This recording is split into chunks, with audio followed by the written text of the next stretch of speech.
I'm Jen. Today, guys, we are going to be talking about your PR strategy and if you are ready for Gen Z. It's important to really check into this group when you're promoting your clients' products or their businesses, because we think of them as like teenagers and they're just bopping around on TikTok, but that's not the case. It's kind of like when millennials started getting jobs and getting married and having babies. We always like viewed them as these just young post-college, and then they became a huge buying force, right? Like they are the millennials. It became a thing. We had to sort of focus on marketing and connecting specifically with them. And it's like you kind of picture these groups in a certain period of time.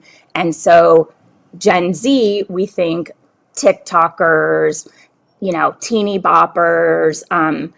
They're not that. I mean, this is the group of people that kind of started COVID graduating from high school. They're getting close to graduating from college. They're joining the workforce and they're adulting, you guys. Like they're adulting for real. So if your clients are looking to grab Gen Z with their next launch or however they're looking to sell their products and services, we're going to talk about 4 strategies that you can use to craft a campaign that this Gen Z, the Gen Zers will love.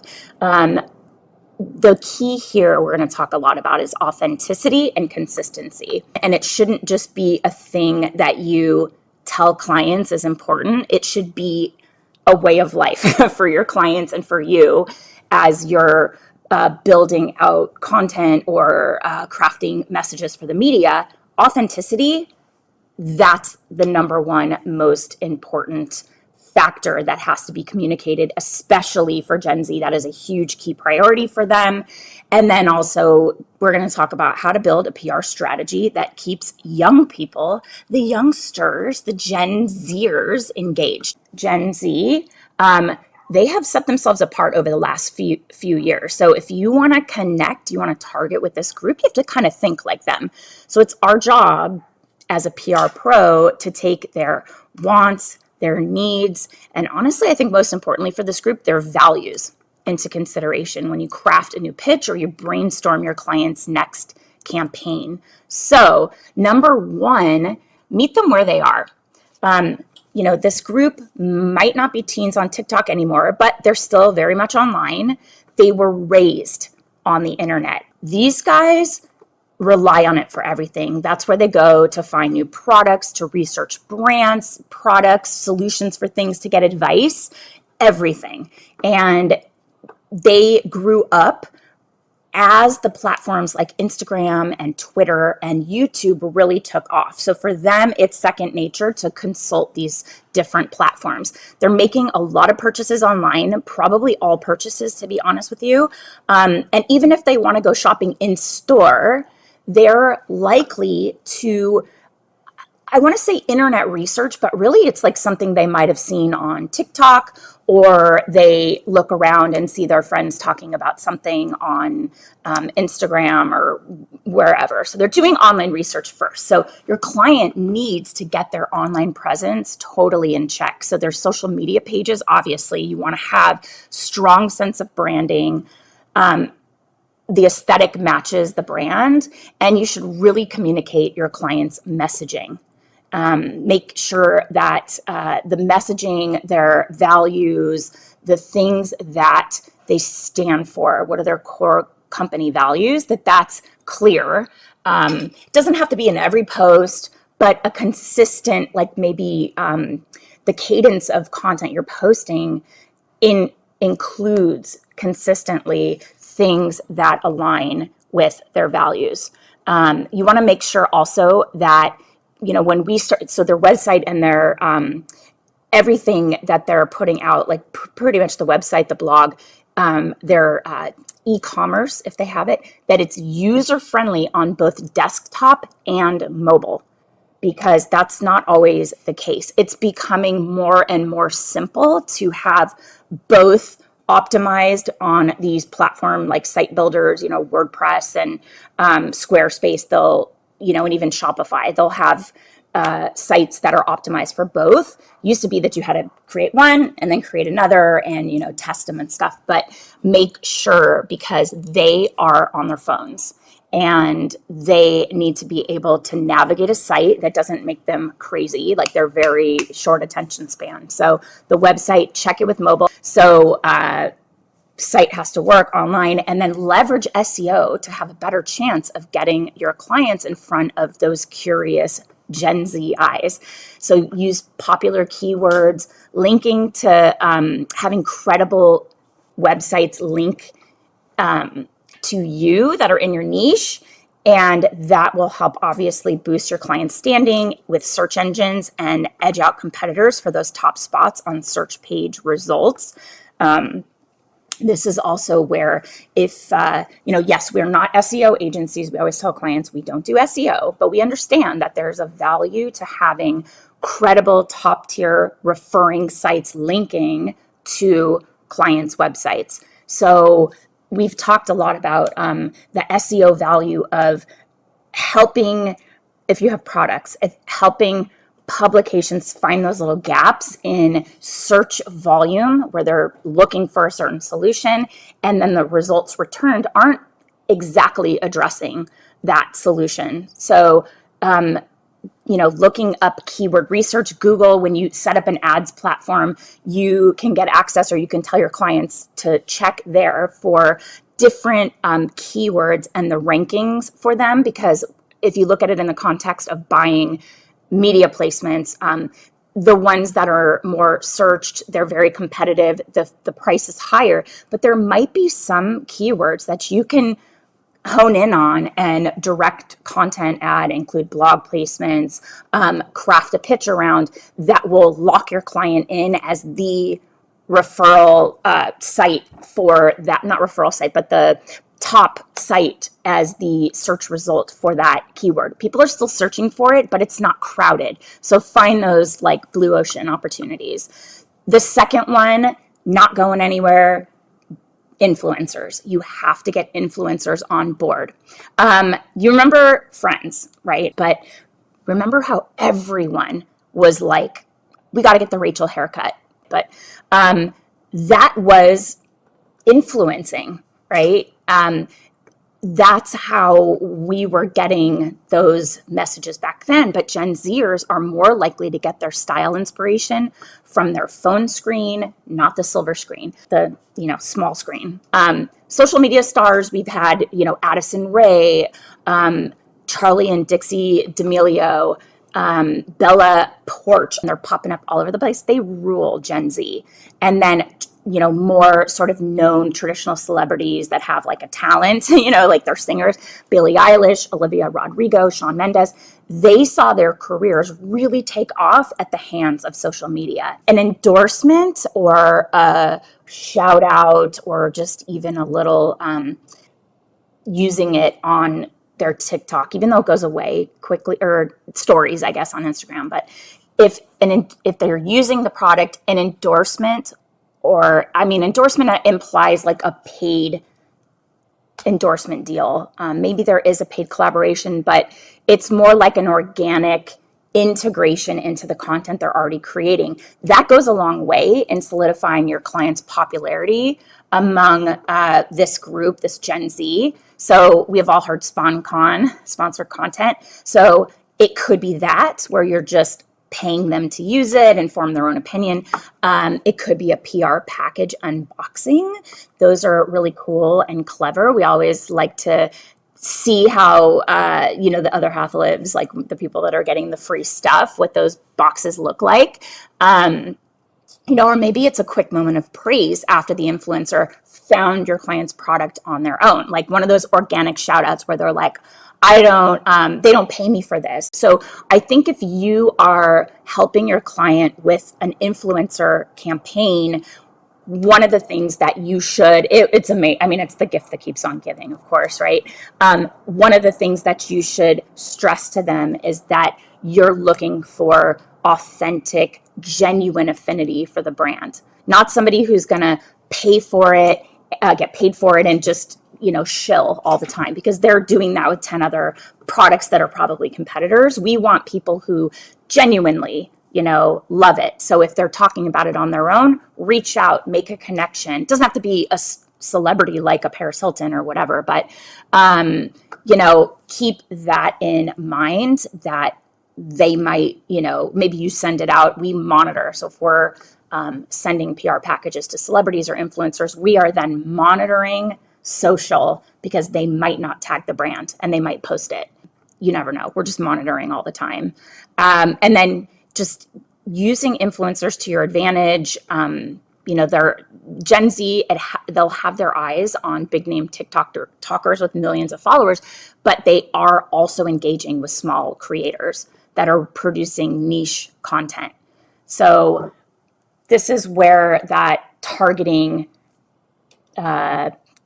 strategy will come into play. So micro influencers, remember we get into nano, micro influencers are like 1 to 100,000 followers, or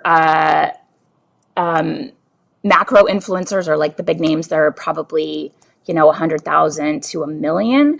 Or what we're seeing with nano influencers, which is like less than 5,000 or so, they have more of an authentic connection to their audience because their audience feels like they know them more. It's a friend from camp. It's your teacher from third grade, or your, for these kids, Gen Zers, it could be a camp counselor or somebody that they're connected to. So they have more of a genuine connection to this group. And each group will have its pros and cons, but what matters the most is that Gen Zers in your niche are interacting with them, and how those influencers, whether they're nano or micro, are producing niche content. You could partner with influencers for SponCon, remember sponsored content, like TikTok videos or Instagram reels. We love YouTube because it's searchable and it's kind of there forever. And this kind of crossover we love with bringing influencers into editorial campaigns.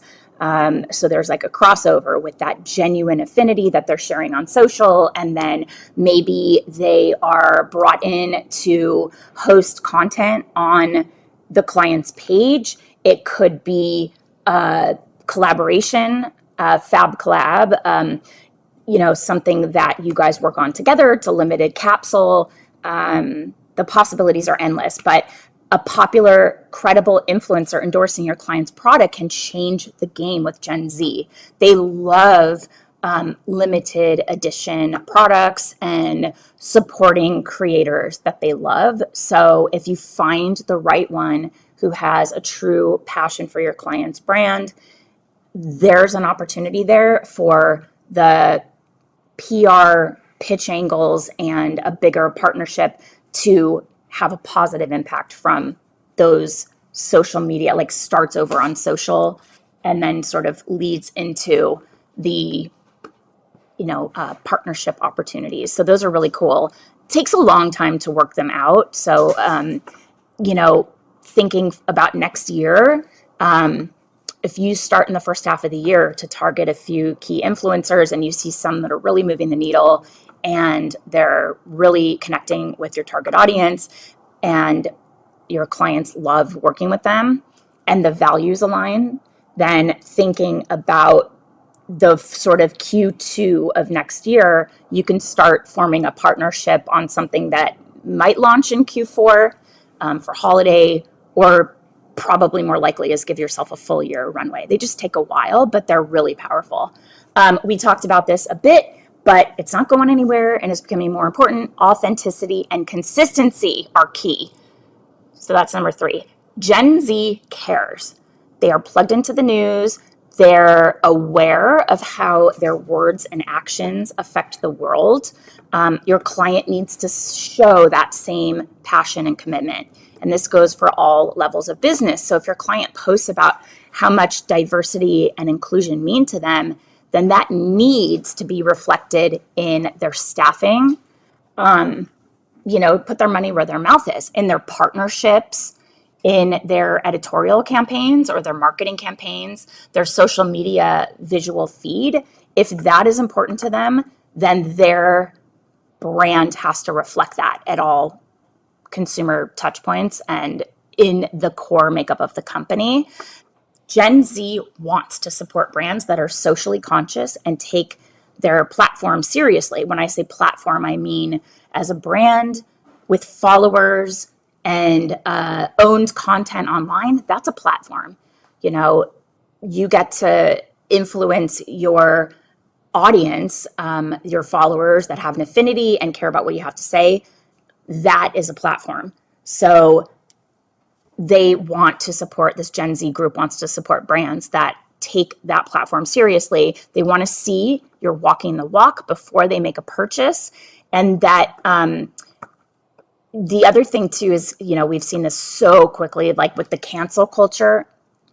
This might be sort of a small gateway into the cancel culture, but they're not afraid to cut brands that they have been fans of and just be like, bye, if they see that the brand is changing their tune on social issues, or they don't align, the values no longer align. We're seeing that a lot lately.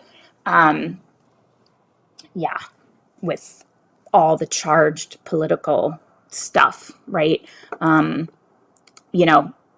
Gen Z is looking for that authenticity and for brands to align with their values before they buy. The most important thing that Gen Z is looking for is that authenticity. So empty promises, posts that are full of buzzwords that seem totally disconnected from the brand's identity, that is going to turn Gen Z off of your client. And as a PR pro, you need to be thoughtful with your client's social initiatives and make sure they align with your client's brand and their message. Don't promote charities and causes without doing thorough research into how they connect to your client and how they will impact your client's audience. This is coming up quite a bit because there are organizations that everybody supported when they were the sort of cause that was in the spotlight. And then there have been other major global challenges that have been polarizing. And maybe you supported one cause because you believe in their mission, but if that cause is now against something that you stand for, double check that. Double check that because it's very surprising, where you see companies that you think are about connection and community and, values that support people's identities and freedom, and then they are anti-Semitic or,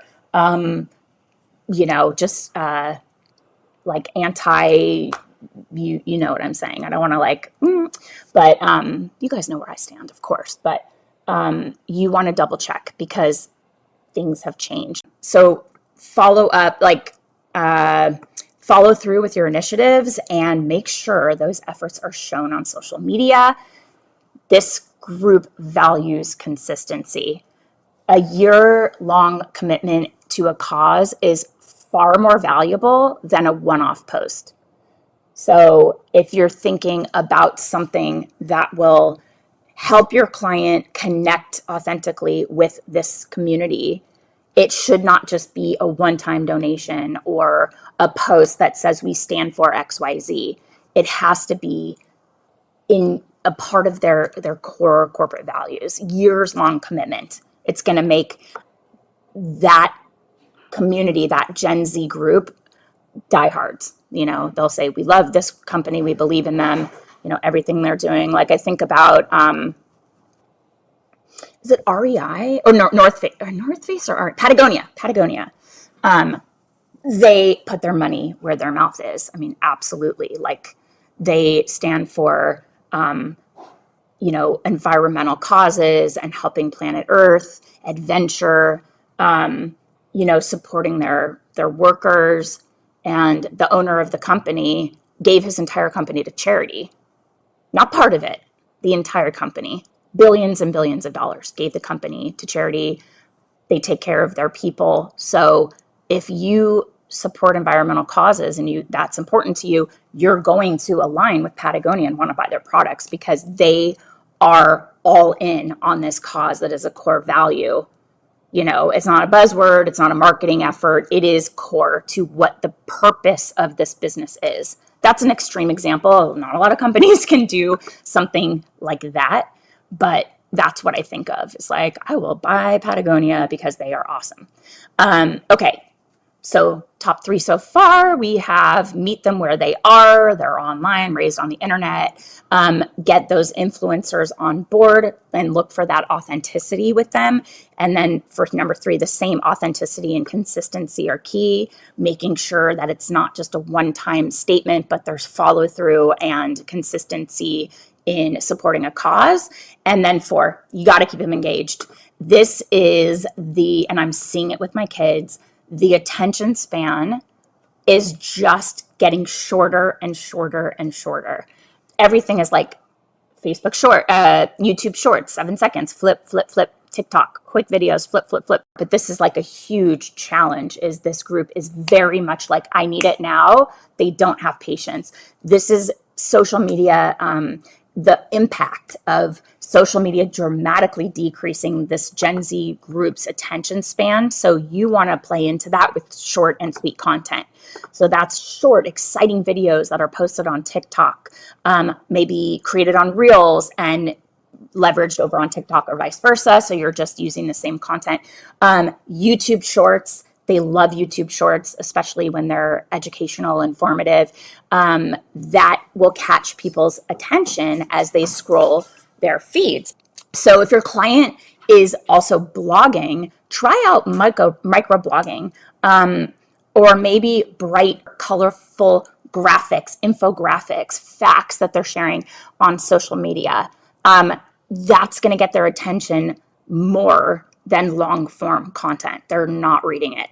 So think also user generated content. We love this because you can do giveaways and polls and review roundups, contests. This is great at engaging an existing customer base because you are showcasing their positive feedback, their affinity for the brand. But when you incorporate that into a content creation strategy or a way to bring customers in on the discussion, that's inexpensive, easy, user-generated content, really quick and easy polls. People love, it's just about sharing their opinion. They love to be like, this is what I think. It's like, nobody asked you, but here you are asking them, right? So you're engaging an existing customer base and, getting third party with a review. It's a third party testimonial about how your products perform, or, it's more powerful than a brand being like, we're awesome. You get a third party sharing a testimonial. They're awesome. And you're like, oh, that's cool. It's not just the brand telling me to buy, but one of their customers loves it. That's why Facebook advertising is really powerful. Not only because the little pixel will follow you all over the internet and you're like, fine, I'll buy it already. But on Facebook or Instagram, you can see all the comments. And, if I look and there's like customer service problems, I'll be like, oh, I'm going to order and nobody's going to get back to me. Or if I see like tons of comments that are positive and you can tell that they're not bots, then I'm a little more likely to buy. So that's why it's really powerful, leveraging those testimonials.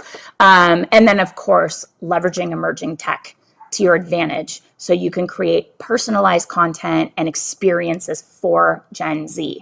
So you can create AR filters on Instagram. These are augmented reality filters. They also would work on Snapchat, TikTok. That is something that users can engage with and post. Bonus points if you create a filter that is exclusive to an in-person public event, if it's a limited edition, available for a short period of time.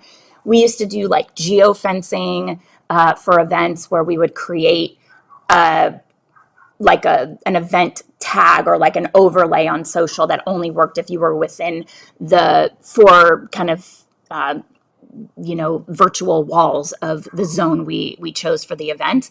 And people loved to go and have access to that because you could only get it if you were there. That was really cool. And Gen Z loves stuff like that. They don't even know what goes into making those things happen, because everything to them is so like immediate and automatic, but they appreciate it and they use it. And the other thing that I recommend for yourselves as well and for clients is, as new social platforms pop up, jump on them quickly, be an early adopter. This is when those growth opportunities are there. Those, you're like, oh my God, so-and-so has this many followers on this platform. And it's like, well, they probably got there pretty early. You want to get there early so you can establish a sense of trust with the audience there. And you can go there and host contests and giveaways that are exclusive to just that platform. So if you're really looking to engage and grow your presence and make a deep connection with with an audience on a certain platform, give exclusives, exclusive giveaways or, collaborations just on those platforms. So that's the fourth one, keeping them engaged, small, bite-sized, snackable content, because they don't even have attention spans as long as goldfish these days. This is these stats. It's like goldfish attention span is 7 seconds and my kids is like 5. So, and, we have our 2024 trend report if you haven't grabbed it yet, because adapting to Gen Z's values, it's not the only shift you're going to have to make with your PR strategies next year. So we rounded up 11 of the trends that we think you should be following, checking in to, and all of that good stuff. So, anything else that we missed about how to connect with this Gen Z group, or anything you've done that has helped move the needle, things like that, let me know. And that's what I have for you guys today. Let me recap. Meet them where they are. Get influencers on board. Authenticity and consistency, always, with everything you do and your clients do. And then keep them engaged. Short, bite-sized, snackable, totally unlike this, which is long and not snackable.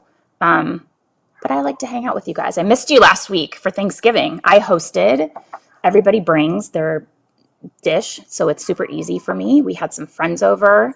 My husband and I both have small families, so super manageable. And people, I think, oh, my kitty is on the roof. They like to come and just chill. We eat on paper plate, like nice plastic plates, but it's very low key. I don't have china for my wedding. Nobody wants to do dishes. We just want to eat. So, more about,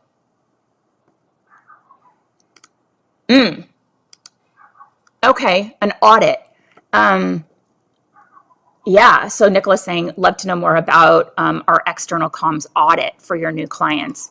Not now, maybe in the pitch lab. So she's a member of our paid programs.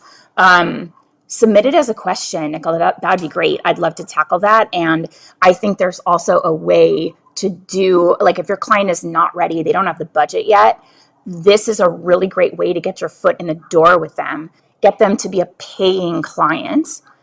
Don't do it for free unless they're retained and you're like, okay, the first month we're going to check all this out. But I love this as an opening opportunity to get them as a paying client and to get you in the door, to show how detailed you are, what you're catching on their social, how you would optimize, giving them a strategy. And you can follow up with, well, either you can take our recommendations and implement them yourself, or bring us on and we'll take care of it for you. Either, I don't love projects, that, but this as a project is a great way to get your foot in the door. And she's talking about an audit, getting into the nitty gritty of your client's website, their marketing, messaging, brand positioning, copy, all of that.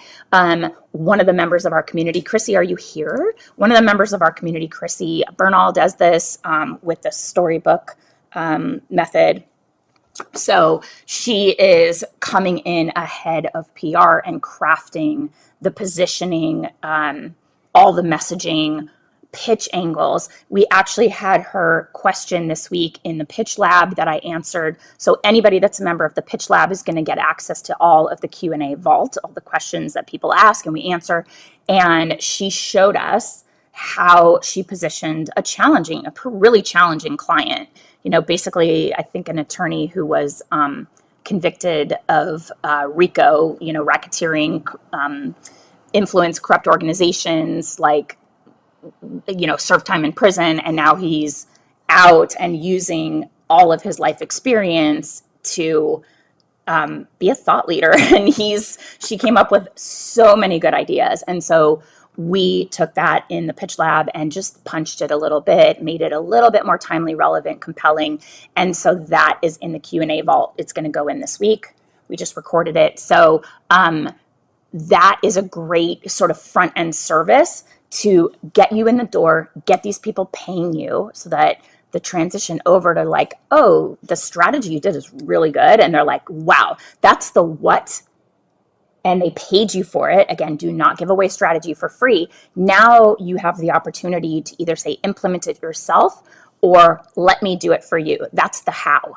So you're not giving them contacts. You're not giving them the whole, access to how they can do it on their own, but you're telling them what they need.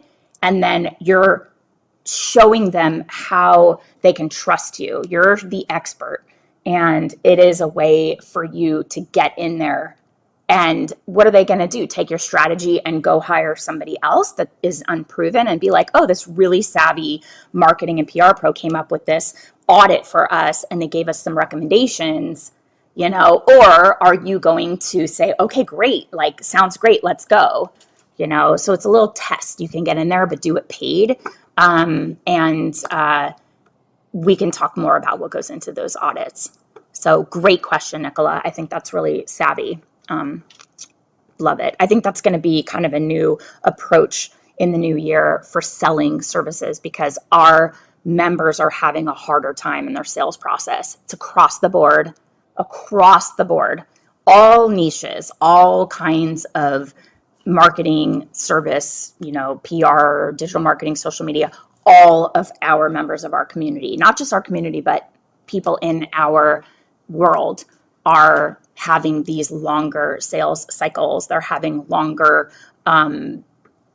proposal process. And we have talked about ways to hopefully move the needle and convert those opportunities faster and vet out the ones that are not going to be great, the tire kickers. So we see more tire kicking these days. We have talked about ways to avoid that and how to close faster. So that's happening. If it's happening to you, just know it's a thing.